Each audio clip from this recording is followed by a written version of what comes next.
नमस्कार सभी स्टूडेंट को, सभी साथियों को। मैं वर्षा स्वागत करती हूं आपका अवसर एकेडमी के इस प्लेटफॉर्म पर। तो आज हम कोई टॉपिक के बारे में बात नहीं करेंगे। आज हम बात करेंगे रणनीति के बारे में, आपकी स्ट्रेटजी के बारे में, आरएस प्री के रिगार्डिंग। ठीक है। अब जो मैंने एक्सपीरियंस किया है, मैं अपने जो लाइफ के एक्सपीरियंस थे वो मैं आपके साथ शेयर करूंगी। आई होप आपके लिए हेल्पफुल हो। देखिए, मेरी जो जर्नी रही है, जो मैंने आरएस के 2 इंटरव्यू दिए हैं, मैंने 2 बार यूपीएससी का मेंस लिख रखा है। तो इस रिगार्डिंग जो मैंने चीज़ें गलती की थी उस वक्त, ठीक है, और मेरी क्या रणनीति रही उन गलतियों को सुधारने में, बाद में मैंने क्या चेंजेस किए, तो आप वो गलती ना करो, इसीलिए आज आपके साथ में मेरा एक्सपीरियंस मैं शेयर कर रही हूँ। तो आपके काम आ सकता है और आई होप आपके काम भी आएगा चीज़ें। ठीक है। तो चलिए, हम आज थोड़ी चीज़ों के बारे में बात करेंगे। देखिए, अब चीज़ ये है कि मैं आपको प्री का सिलेबस समझाने नहीं आई हूँ। सिलेबस सबके पास है, ठीक है। जाके गूगल पे सर्च करेंगे, आरपीएससी की साइट पे आपको सिलेबस मिल जाएगा, ठीक है। मैं सिलेबस नहीं समझाऊंगी, सिलेबस आपको कहीं पे भी मिल जाएगा।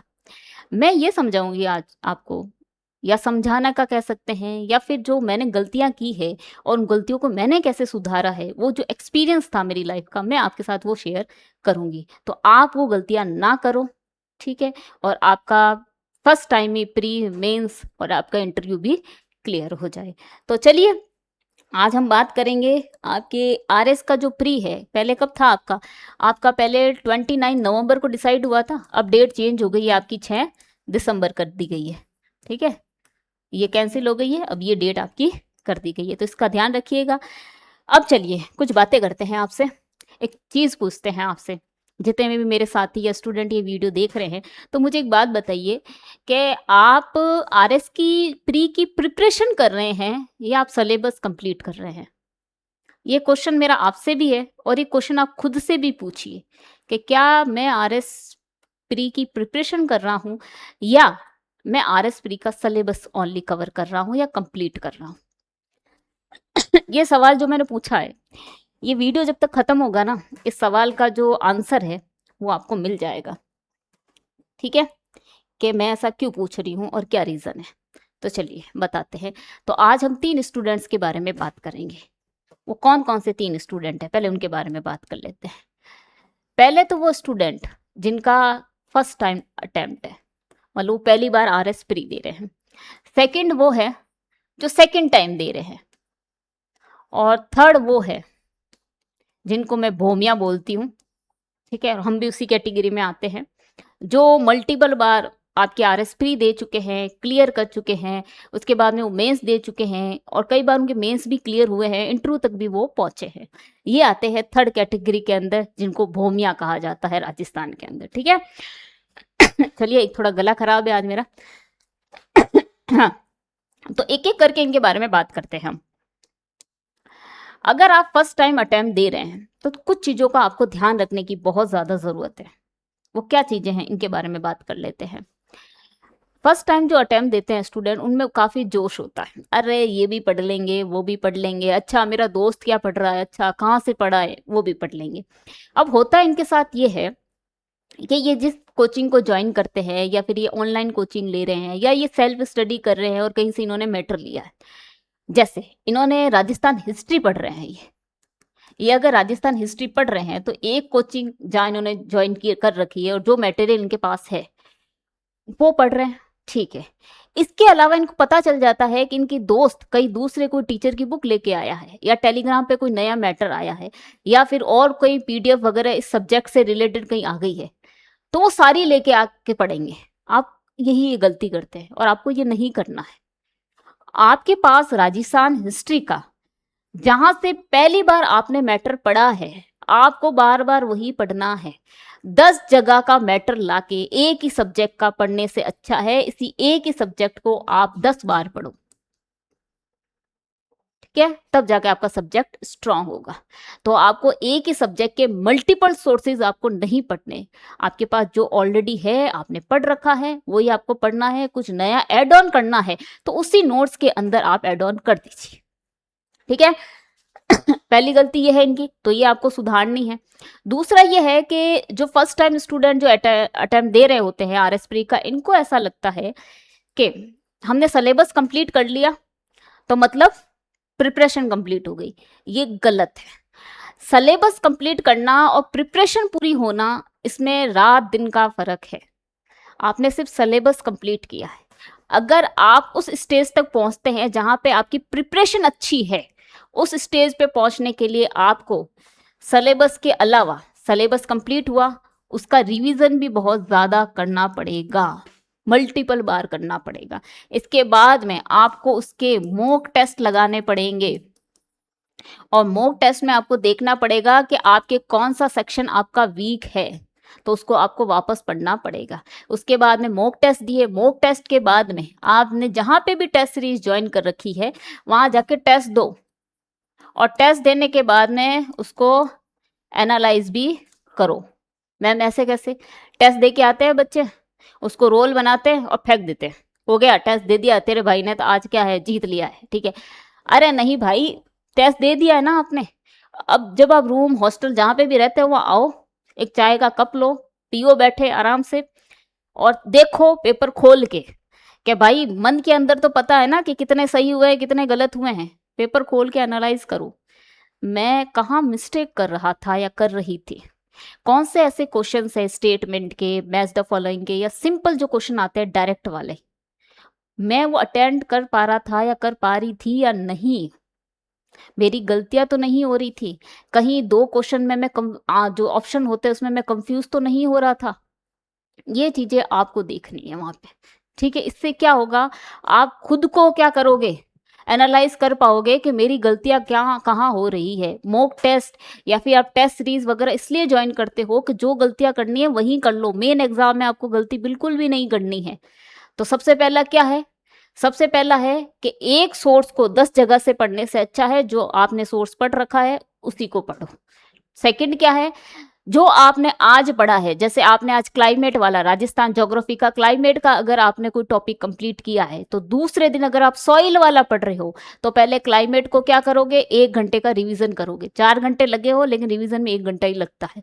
उसके बाद आप सॉइल का स्टार्ट करोगे। फिर तीसरे दिन जब आप करोगे उसका आगे वाला पोर्शन, तो आप सॉइल और क्लाइमेट का रिवीजन करोगे, उसके बाद उसका अगला वाला नया टॉपिक स्टार्ट करोगे। ऐसे आपको रिवीजन साथ में लेते हुए चलना है। उसके बाद में उसी के साथ में उन जो आपने टॉपिक है उसके आपको क्या करना है, मॉक टेस्ट लगाने हैं। पता चल जाएगा कितना याद हुआ नहीं हुआ, तो उस टॉपिक को वापस पढ़ो। उसके बाद जब आप टेस्ट देने जाते हो, आके पेपर फेंकना नहीं है, बैठ के एनालाइज करना है कि मेरी गलतियां कहाँ हो रही है और मैं कौन से क्वेश्चन अटेंड नहीं कर पा रहा। ये जो फर्स्ट अटेम्प्ट दे रहे हैं उनको ये करना है। और इसी के साथ में बाकी आपको पता ही है कि मैथ्स, रीजनिंग, करंट, ये आपको ध्यान देना ही है इन पे। ओके, चलिए अब आते हैं सेकंड कैटेगरी पे। ये तो अब सेकंड कैटेगरी वालों के साथ में क्या सीन है, सीन तो क्या है, इनके एक मजे हैं। मजे ये है कि जो एग्जाम हॉल का प्रेशर कैसा होता है ना, ये झेल चुके हैं। इसके अलावा इनको सिलेबस पता है, 2026 का भी जो अपडेट हुआ वो भी इनको पता है, लगभग वो पढ़ चुके हैं, उसमें से कुछ जो चेंजेस हुए ऑलरेडी इनको पता है, ठीक है। वो तो नए अभी जो फर्स्ट अटेम्प्ट दे रहे हैं उनको भी पता है।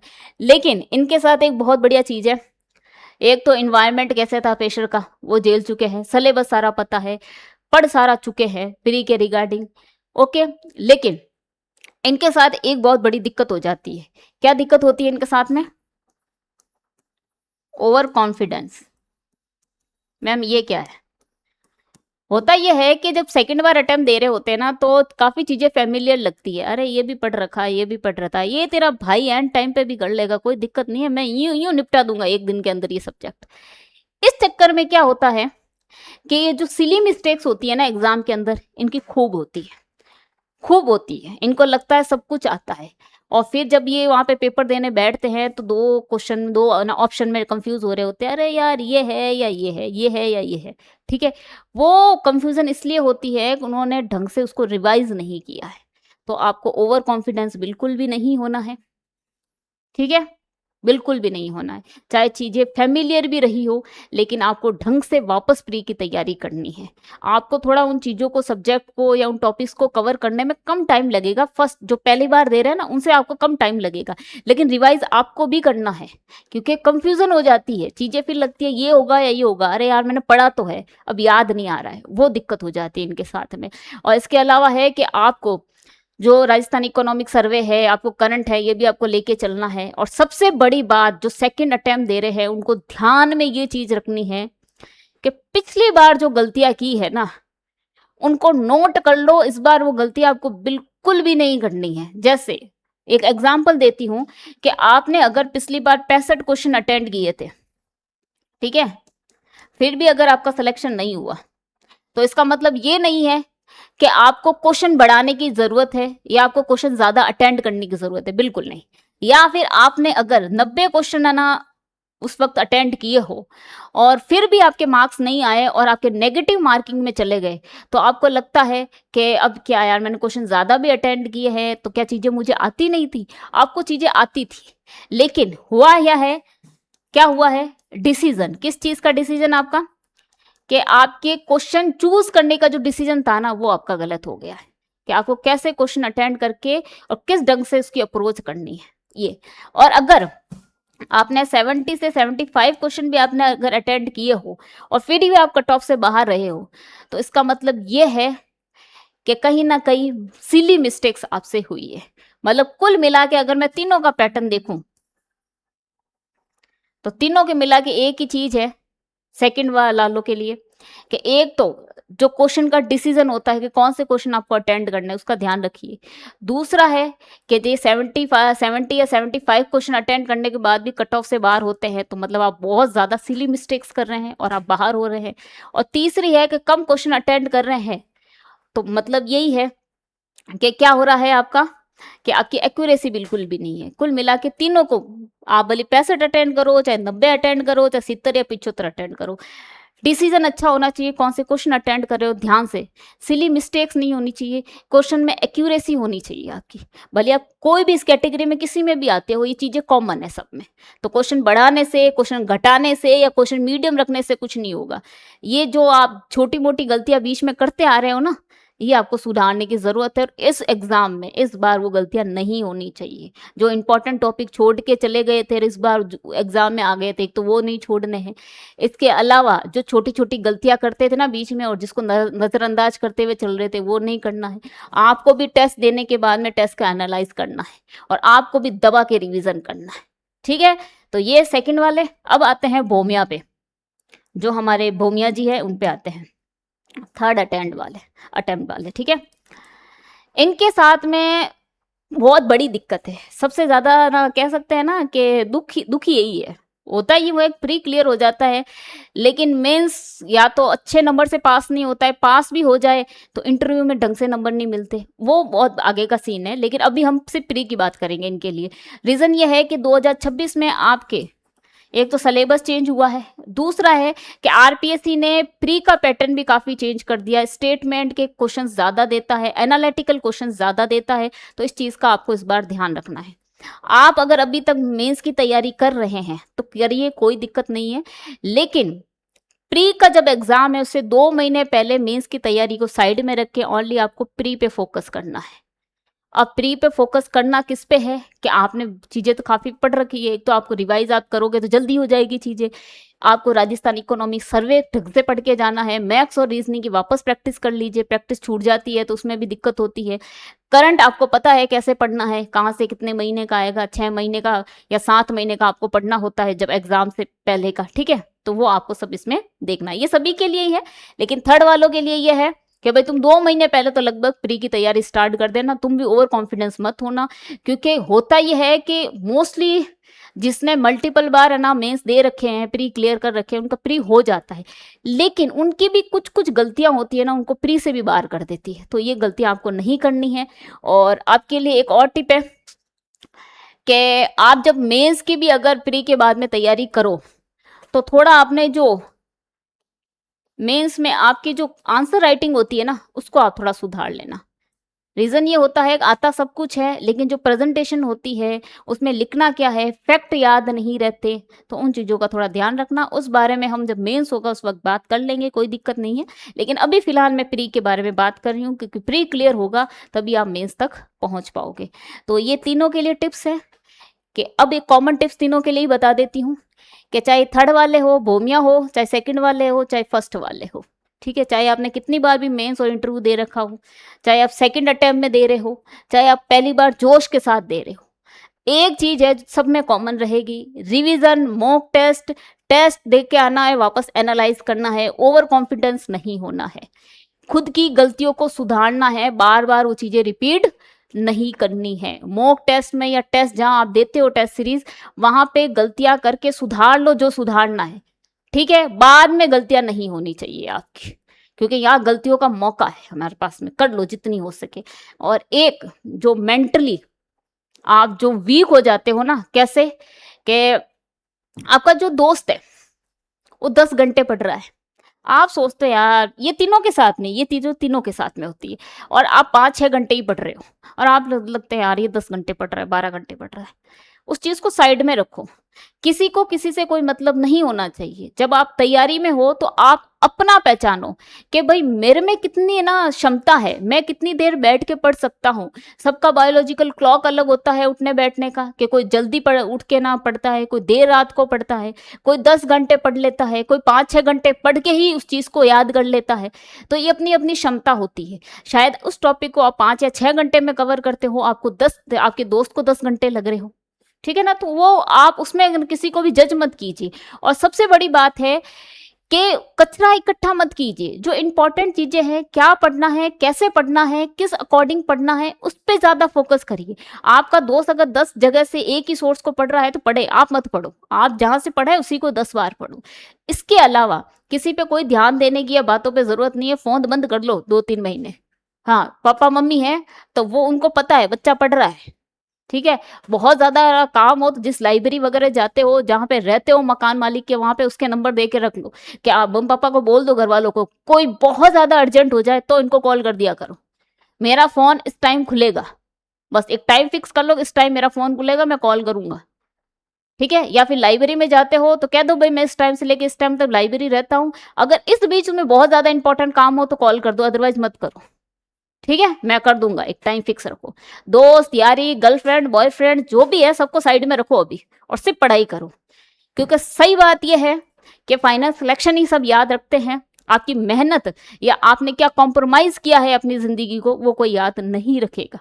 तो सिर्फ अपने पे ध्यान दो, थोड़ा सेल्फिश बन जाओ 2-3 महीने के लिए, और सिर्फ पढ़ाई करो। और चीज़ों का ध्यान रखना, कचरा नहीं पढ़ना है, इंपॉर्टेंट चीज़ें पढ़नी है, रिवीजन करने हैं, सिलेबस आपको पूरा डिकोड होना चाहिए, याद होना चाहिए कि क्या क्या चेंजेस हुए हैं, मुझे क्या पढ़ना है। बच्चे पढ़ते 10-10 घंटे, अगर आपका दोस्त 10 घंटे पढ़ रहा है तो शायद उसको ये नहीं पता होगा, चलो 10 घंटे पढ़ते भी है लोग, मैं भी पढ़ती थी, उसमें क्या है, लेकिन जो बहुत ज्यादा पढ़ते हैं तो इसका मतलब ये नहीं उनका सिलेक्शन हो जाएगा। और कई का होता भी नहीं है, किसी का कम पढ़ के भी हो जाता है और किसी का ज्यादा पढ़ के भी नहीं होता। रीजन ये है कि उसने पढ़ा क्या था और आपने क्या पढ़ा था। आपने इंपॉर्टेंट चीजें पढ़ी होगी जो एग्जाम में आती है, जो एग्जाम में पॉइंट ऑफ व्यू से इंपॉर्टेंट है, क्योंकि यहाँ पे हमें शेक्सपियर नहीं बनना है, यहाँ पे हमें ज्ञानी नहीं बनना है, यहाँ पे हमें पेपर क्लियर करना है। आपको किसी सब्जेक्ट का ज्ञान नहीं होना चाहिए कि आप बढ़िया ज्ञानी होके बैठ गए, नहीं, आपको सारे सब्जेक्ट का इतना नॉलेज होना चाहिए कि आपका पेपर क्लियर हो जाए। तो आपको प्री में वही चीजें पढ़नी है जो इंपॉर्टेंट है, ठीक है। इसके अलावा किसी पे कोई ध्यान नहीं देना है।